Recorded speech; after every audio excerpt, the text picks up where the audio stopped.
Good evening मेरे सही प्यारे बच्चों। आज हम लोग का जो सब्जेक्ट है वो ज्योग्राफी है। नहीं, ज्योग्राफी का पहला चैप्टर पढ़ेंगे प्राकृतिक संसाधन। बता रहे हैं कि प्राकृतिक संसाधन, तो प्राकृतिक संसाधन किसे कहते हैं? तो प्राकृतिक संसाधन बता रहे हैं कि प्रकृति की मौजूद हुई वस्तुएं जिनका उपयोग मनुष्य अपनी आवश्यकताओं की पूर्ति हेतु करता है, तो उससे हम क्या बोलते हैं? संसाधन। आप बता रहे हैं कि संसाधन हमारे बता रहे हैं कि दो प्रकार के होते हैं, एक प्राकृतिक संसाधन और दूसरा मानवकृत संसाधन। प्राकृतिक संसाधन और दूसरा मानवकृत संसाधन। प्राकृतिक संसाधन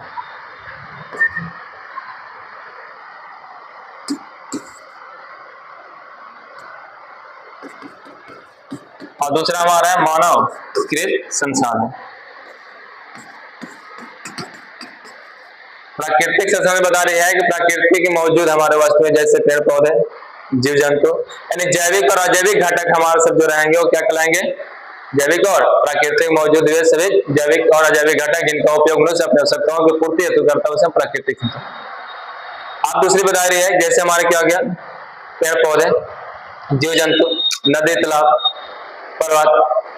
और ये बात मानवकृत संसाधन, तो बता रहे हैं कि वैसे संसाधन जिनका बता रहे हैं जो मानव द्वारा बनाए जाते हैं, ऐसे संसाधन जिनका निर्माण मानव द्वारा किया जाता है, जैसे सड़क, परिवहन, रेल, ये सब जो हमारी बताई जा रही है, कौन सा परिवहन संसाधन कहलाएगा? तो मानवकृत संसाधन। अब यहाँ बताया गया है कि जीवन मैंने कहा था कि संसाधन होते नहीं बनते, यानी बता रही है कि यहाँ पे कहा गया था कि संसाधन होते नहीं बनते हैं। इन संसाधन होते नहीं बनते हैं किसने कहा था? तो जिमरमैन ने। किसने कहा था? जिमरमैन ने। जिमरमैन ने कहा था, यानी कि बोला था इन्होंने कि संसाधन होते नहीं है, संसाधन होते नहीं बनते हैं। किसने कहा था? जिमरमैन ने कहा था। आप देखिए अब बताइए संसाधनों को जो वर्गीकरण की गई है वो हमारे निम्नलिखित आधार पर की गई है। पहले बताइए उत्पत्ति के आधार पर की गई है। उत्पत्ति के आधार पर संसाधन को दो वर्गों में बांटी गई है, जैव और अजैव। उत्पत्ति के आधार पर अगर पूछा जाए तो जैव और अजैव, जैव और अजैव, ये हमारे उत्पत्ति के आधार पर हुआ। यानी कि उत्पत्ति के आधार पर संसाधन को दो वर्गों में बांटी गई है। उत्पत्ति के आधार पर संसाधन को दो वर्गों में बांटी गई, ठीक है। अगली बताई जा रही है हमारे कि उपयोगिता के आधार पर संसाधन को दो वर्गों, उपयोगिता के आधार पर संसाधन को दो वर्गों, यानी कि हमारे उपयोगिता के आधार पर जो बता रहा है कि नवीकरणीय, नवीकरणीय और अनवीकरणीय, नवीकरणीय और अनवीकरणीय। अगली बताई जा रही है कि हमारे स्वामित्व के आधार पर संसाधन को तीन वर्गों में बांटेंगे। स्वामित्व के आधार पर संसाधन को चार वर्गों में बांटेंगे। देखिएगा, स्वामित्व के आधार पर संसाधन को चार वर्गों में बांटेंगे। पहला व्यक्तिगत, दूसरा सामुदायिक, राष्ट्रीय और अंतरराष्ट्रीय। बता रहे यहाँ पे देखिए थोड़ी सी कि स्वामित्व के आधार पर कितने? तो चार वर्गों में बांटेंगे। कितने वर्गों में? चार वर्गों में। पहला है व्यक्तिगत, दूसरा सामुदायिक, तीसरा हमारा है राष्ट्रीय और चौथा हमारा अंतरराष्ट्रीय। बता रहे के आधार पर हमारा जो बांटी गई है, पहले ध्यान सुनिएगा कि उत्पत्ति के आधार पर दो वर्गों में जैव और अजैव। यानी बता रहे हैं कि जिसमें हमारे जीव जंतु होते हैं उससे हम क्या बोलेंगे? जैव। यानी कि वैसे संसाधन जिसमें जीव उत्पादन की जाती है, जिसमें हम बोल सकते हैं सजीव होगा, यानी कि सजीव जो मौजूद होंगे उसमें क्या बोलेंगे? जैव।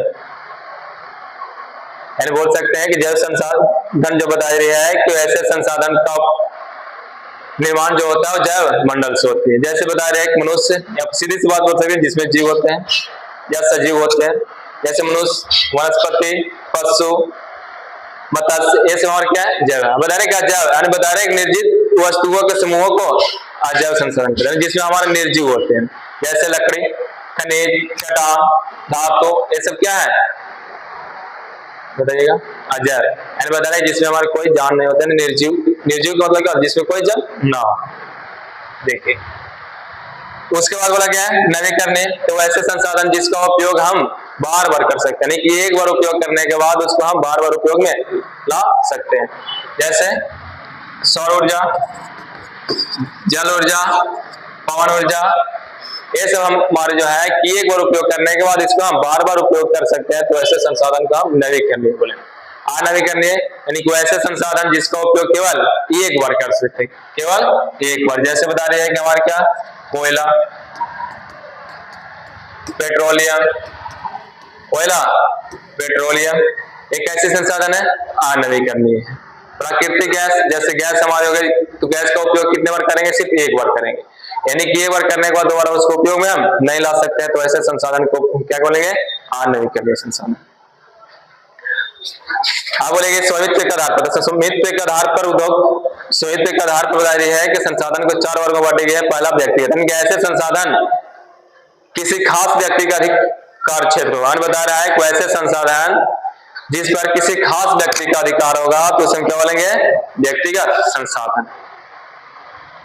जैसे बगीचा, बाग बगीचे हो गए, कुआं हो गए, तालाब हो गए, तो बता रहे किसी खास व्यक्ति के द्वारा बनाया गया है, तो उसे हम क्या बोलेंगे, व्यक्तिगत संसाधन। सामुदायिक संसाधन को ऐसे संसाधन बता रहे हैं कि जिसपे पूरे समुदाय का बोध हो, तो उसे हम क्या बोलेंगे, सामुदायिक संसाधन। जैसे खेल, सार्वजनिक पार्क, खेल मैदान हो गए, मस्जिद, गुरुद्वारा, तो ये सब हमारे क्या, सामुदायिक संसाधन है। राष्ट्रीय संसाधन बता रहे कानूनी तौर पर देश या राष्ट्र के अंतर्गत उपलब्ध संसाधन क्या कहलाएंगे, राष्ट्रीय संसाधन, जिसमें बता रहे हैं कि सरकार के आधार पर चलाई जा सकती है।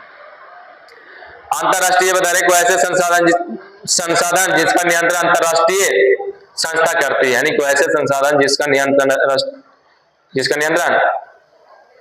अंतरराष्ट्रीय संस्था करती है, तो उसे हम क्या बोलेंगे, अंतरराष्ट्रीय संसाधन।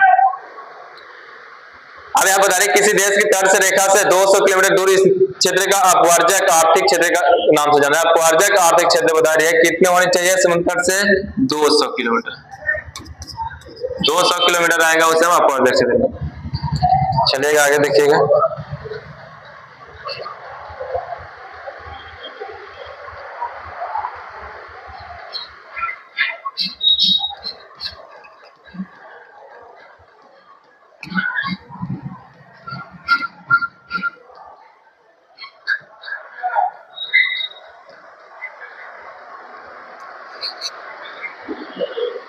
ओके यार,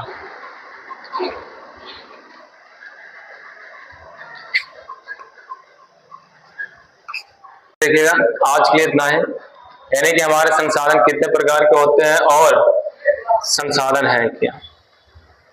कहाँ चले गए यार,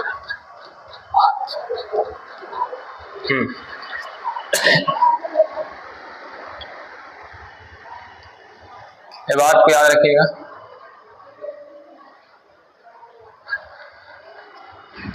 देखिए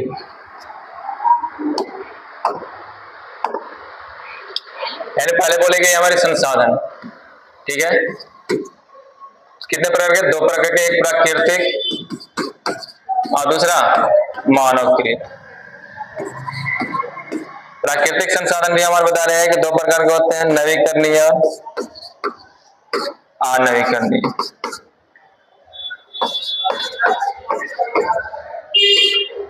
ठीक है, अब बता रहे संसाधन का हमारे एक उत्पत्ति के आधार पर,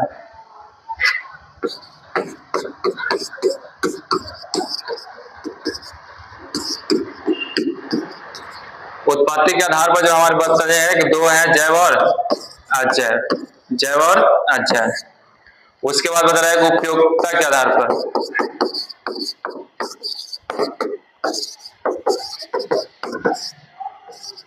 ये भी हमारे 2 हैं, नवीकरणीय और अनवीकरणीय। उसके बाद बोला है स्वामित्व के आधार पर,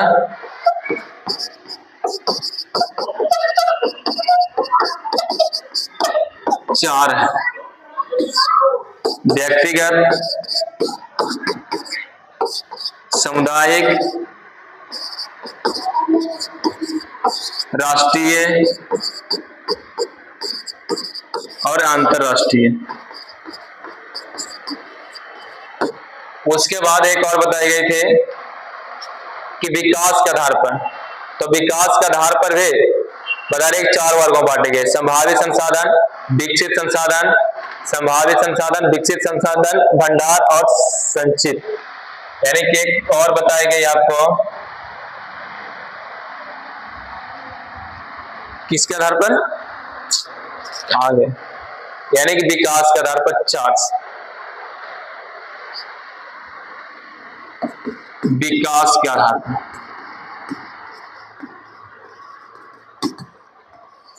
ये 4 हमारा, एक संभावित संसाधन, विकसित संसाधन, उसके बाद बता रही है हमारे कि भंडारण और एक संचित, भंडारण और हमारा संचित कोष। यानी बता रही है कि हमारे संसाधन जो बता रही है कि विकास के आधार पर तो 4 वर्गों में भंडार संसाधन, विकसित संसाधन और संभव संसाधन और एक हमारे है संचित कोष। आप बता रही है कि यहाँ पे संभव संसाधन वैसे संसाधन जो भविष्य में मिलने की संभावना होती है। यानी बता रहा है कि वैसे संसाधन जिससे उपयोग में लाए जाने की संभावना बनी रहती है, यानी संभावना रहती है, उससे हम क्या बोलते हैं, संभावित संसाधन। आज बता रही है कि विकसित संसाधन ऐसे संसाधन जिसका उपयोग सुरक्षित रूप से उपयोग हेतु एवं गुणवत्ता का निर्धारण हो चुका है, विकसित कर चुका है, तो ऐसे संसाधन को हम क्या बोलेंगे, विकसित संसाधन। भंडार संसाधन ऐसे संसाधन जिसका उपयोग हम भविष्य के लिए मानव आवश्यकताओं की पूर्ति हेतु क्या करते हैं, उसको संचित करके यानी कि एक जगह रख के भंडारण करते हैं ताकि भविष्य में हमारा काम आए। संचित कोष वास्तव में ऐसे संसाधन भंडारण के बता रहे जिसका उपयोग हम क्या करें, बचत जितना उपयोग हुआ मनुष्य का उपयोग होने के बाद जो हम भविष्य के लिए बचत करके रख देते हैं उससे बोलेंगे संचित कोष संसाधन। ठीक है, आज के लिए इतना ही क्लास, बाकी अगले क्लास में मिलते हैं। ठीक है।